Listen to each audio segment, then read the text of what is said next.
Alô pessoal, estamos de volta aqui no evento do Conecta Prime e vamos dar sequência aqui nas nossas conversas com o pessoal que está saindo direto do palco aqui para cadeira elétrica do Duocast. Agora nós estamos com a presença aí do nosso queridão Marcelo Germano. Marcelo, que bom que você está aí com a gente. Deixa eu já começar, já que tu saiu agora do palco, ainda está quente. O empresário, o empreendedor, ele tem uma série de atributos que ele precisa ao longo da jornada dele ir melhorando e crescendo para conseguir fazer o negócio crescer. O networking, que é o evento que a gente está participando aqui, o tema é networking. Em que grau de importância está isso na vida do empresário hoje, ao teu ver? Eu acho que é uma das. Tem que estar na agenda do empresário como uma das prioridades, né? O networking, os relacionamentos, né? Networking nada mais é do que os relacionamentos que a gente tem empresarialmente falando. Eu me lembro que quando eu estava na escola, quando era pequeno, existia naquela época um negócio que o pessoal falava teste de QI, né? E a pessoa que tem o maior QI é a que vai ter mais sucesso. As pessoas atribuíam o sucesso, né, as pessoas atribuíam o sucesso à inteligência. Né? Ao longo dos anos, né, 40 anos depois, isso mudou. Né? Inclusive na ciência da felicidade, uh, por incrível que pareça, existe uma ciência da felicidade, foram estudos feitos sobre a felicidade, Tem um livro, estudos de né? mais de 100 anos, tem até o livro O Jeito Harvard de Ser Feliz. Ele fala que uma das principais coisas para a gente poder ter sucesso, uma das coisas que ele chama de capital social. Né? O capital social ele é preponderante no caminho do sucesso. E o que é o capital social? Né? É o nosso networking, os relacionamentos que a gente desenvolve ao longo da vida. Isso serve porque qual que é o princípio do livro, né? As pessoas pensam que quando elas atingirem sucesso, elas vão ser felizes. E aí elas não atingem o sucesso. Né? Primeiro a pessoa é feliz para depois atingir o sucesso. Só que quando as coisas ficam difíceis, o que as pessoas devem fazer? O que elas fazem. Porque tem o que elas deveriam fazer e o que elas fazem. Né? Na prática, quando as coisas ficam difíceis, as pessoas se retraem, se recolhem. Se recolhem. Quando ela deveria utilizar o ativo mais importante que ela tem, que é o capital social. Né? Então, o networking, ou o nosso capital social, ele não é só para a gente ter sucesso. Ele é para a gente ser feliz. Né? Porque sucesso pode ter um significado diferente para mim, pode ter um significado diferente para você, pode ter um significado diferente para todo mundo. Né? E sucesso para alguns pode ser o barco de 70 pés, o helicóptero não sei qual, o avião não sei qual, a casa não sei qual, o carro não sei qual. Para muitas pessoas isso pode ser sucesso. Para outras pessoas o sucesso é ter uma casinha na praia e um barquinho para pescar seu peixe. Então a gente dá significados diferentes sobre o sucesso. O que é mais importante no final do dia? Né? É como a gente se sente. Se a gente está no estado de entender a nossa felicidade. E a nossa felicidade ela depende do nosso capital social. Essa questão que tu colocou, achei... O sucesso é o que é eu ter esses exemplos materiais que tu deu, que é ser servido ou servir, né? Então eu vejo muita gente que quando enxerga isso, a profundidade disso e tira a carreta da frente dos bois e bota o boi na frente das carretas, começa a entender que o servir é o que vai te trazer o retorno e aí tu consegue fazer essas conexões genuínas. Quando tu começa a servir mais gente, se preocupar com o que eu tenho para entregar em vez do que o que eu tenho para receber, aí eu acho que o próprio sistema, ou o universo, o ambiente, acaba se encarregando de te entregar o que, mais do que tu estava talvez buscando. O capital social, né, que está envolvido em relação a quais são as pessoas com que a gente se conecta, ele tem que ser um negócio que seja sempre um jogo de ganha-ganha. Né? O capital social ele tem que ser um jogo de ganha-ganha. Então, num jogo de ganha-ganha, todo mundo contribui, todo mundo compartilha. Né? Então, não tem como a gente ter um jogo de ganha-ganha se a gente só tiver interesse.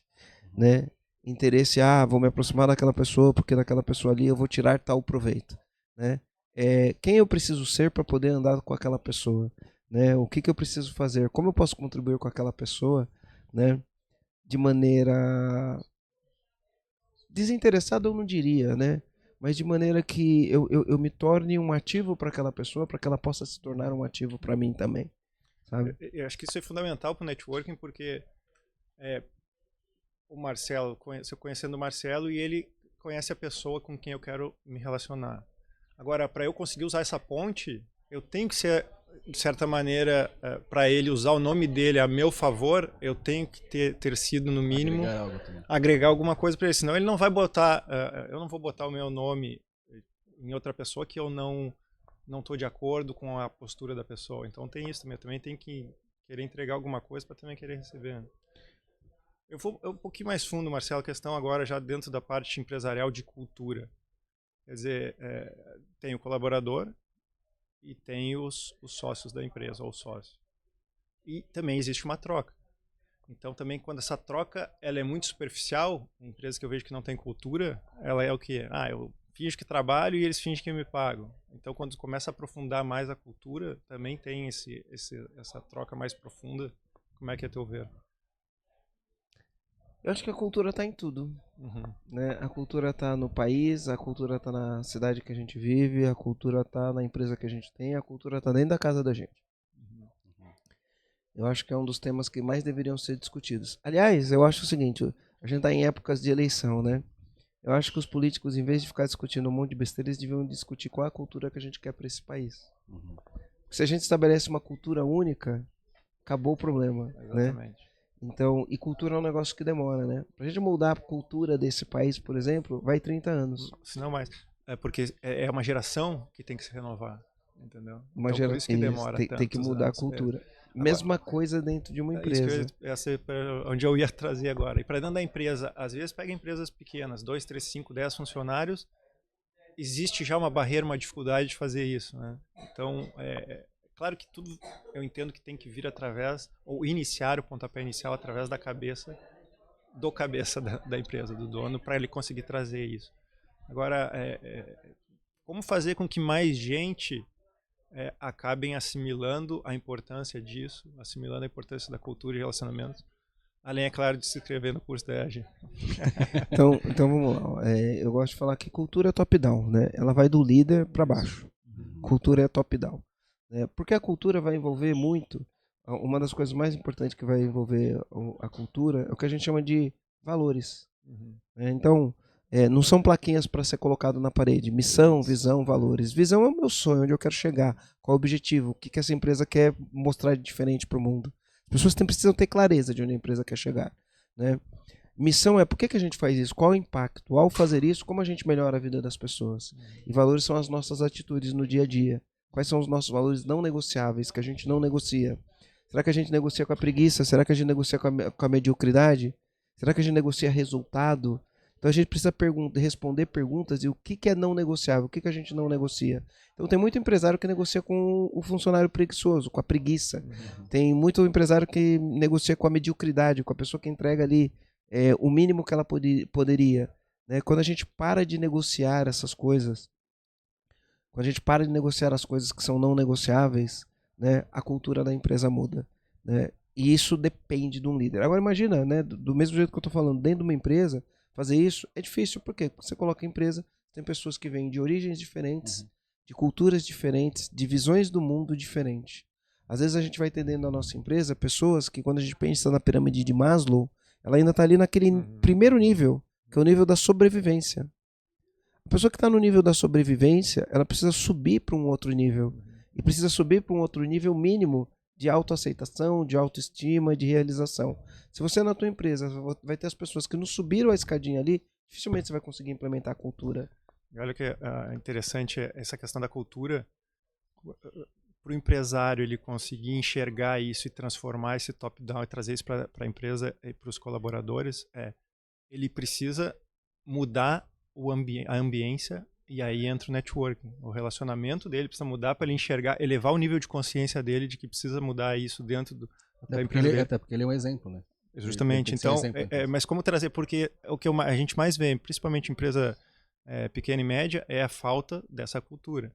Por quê? Porque o empresário ou o empresário ele não tem ainda essa consciência de que o tamanho da importância de implementar isso. Então, esse networking, essa ambiência dele de estar em novas conexões, novos contatos, que vai ajudar muito a trazer ele para esse próximo nível, né? Para subir mais um degrauzinho na pirâmide de Maslow. Então, vamos entender o seguinte, toda empresa tem cultura, tá? Perfeito. Toda empresa tem cultura. Muito bem colocado. Não tem empresa sem cultura. Isso. Toda empresa tem cultura, assim como todo país tem cultura. Aí você pode ter uma cultura de desperdício, você pode ter uma cultura de pessoas que não vestem a camisa, você pode ter uma cultura de reclamação, você pode ter uma cultura de pouco esforço, mas você pode ter uma cultura de meritocracia, uma cultura focada em resultados, uma cultura focada em soluções de problemas, uma cultura de crescimento, uma cultura de autodesenvolvimento. Todos eles são culturas. Ambiente de trabalho. Né? Todos eles são cultura, então todo mundo tem cultura. Né? E é lógico que quando a gente fala da ambiência, quando a gente sai um pouquinho do nosso mundo e começa a entender o mundo do jeito que ele é, começa a ter uma visão do mundo, a gente vai entender coisas que são importantes também. A gente abre a nossa perspectiva, a gente abre a nossa mente dentro de casa, fechado dentro de casa, a nossa casa passa a ser a nossa realidade, não a realidade em si. Quando você começa a sair, você começa se relacionar, aí vai depender do que você está relacionando. Com pessoas que têm a mentalidade errada, aquilo vai fazer parte da tua cultura. Quando você começa a se relacionar com as pessoas que têm a mentalidade certa, aquilo vai fazer parte da sua cultura. Né? Então, o relacionamento, a expansão dos nossos ciclos de relacionamento, ele vai determinar muito da nossa cultura. Só que se a gente não sabe exatamente o que a gente negocia e o que a gente não negocia, a gente pode expandir o nosso networking para as pessoas erradas. Porque uma coisa importante do networking é o seguinte: às vezes você vai querer expandir seu networking para pessoas que têm dinheiro e só têm dinheiro, mas que têm valores que não são valores que condizem com o teu. Então não é qualquer preço. Networking não é qualquer preço. Não é só porque, esse cara aqui, ó, ele conseguiu tantas coisas, ele é um bilionário. Vai saber a que custo isso. Você vai saber se isso foi através de corrupção, vai saber se isso foi através de, enfim, como que foi isso daí. Então eu acho que antes de mais nada a gente tem que ter clareza de quem a gente é, clareza do que os nossos valores, clareza do que a gente negocia e do que a gente não negocia. Aí a gente se aproxima de pessoas que têm os valores igual a gente. Né? A gente se aproxima. Aí a gente vai construir alguma coisa mais forte do que a gente imagina. O Marcelo sabe que no início do negócio, isso aconteceu comigo, tá? Eu precisava fazer o negócio dar certo. Era eu e o meu negócio. Eu precisava pagar as contas. Então isso, de certa maneira, me forçava algumas vezes a fazer negócio com quem não tinha fit cultural com o meu. Porque eu precisava pagar a conta no final do mês, se eu não fizesse ia ficar no vermelho. Hoje em dia, a empresa mais desenvolvida, eu abri mão de certos fornecedores e de certos clientes, principalmente, porque não estava de acordo com o que eu acredito. Então isso também, acho que o empresário acaba passando por isso no início da carreira também, para conseguir fazer o negócio respirar, crescer e ir para o segundo nível. Vamos dizer o seguinte, a gente está sempre num constante aprendizado. Né? Então, o que você passou hoje te trouxe clareza para o que você quer e para o que você não quer na sua vida. Infelizmente, essas coisas a gente não nasce com isso instalado. Então, você vai fazer um tipo de negócio e ao longo do tempo você vai evoluindo e vai falar, não quero mais esse tipo de negócio. Né? Só que se você nunca entende quem é você, quais são os seus valores, você continua fazendo tipos de negócios que talvez não estejam de acordo com aquilo que você acredita, porque você não sabe no que você acredita, né? Então, é natural fazer isso. A gente não pode ficar se chicoteando por conta disso. Né? Se eventualmente, quando a gente começou a gente fazer uma coisa que hoje a gente olha para aquilo e fala, putz, eu jamais faria isso de novo, isso é um bom sinal. É sinal que a vida te ajudou a evoluir, a vida te ajudou a aprender. Né? E tá tudo bem, faz parte do jogo. Agora, o que você não pode é ficar no mesmo erro pro resto da vida.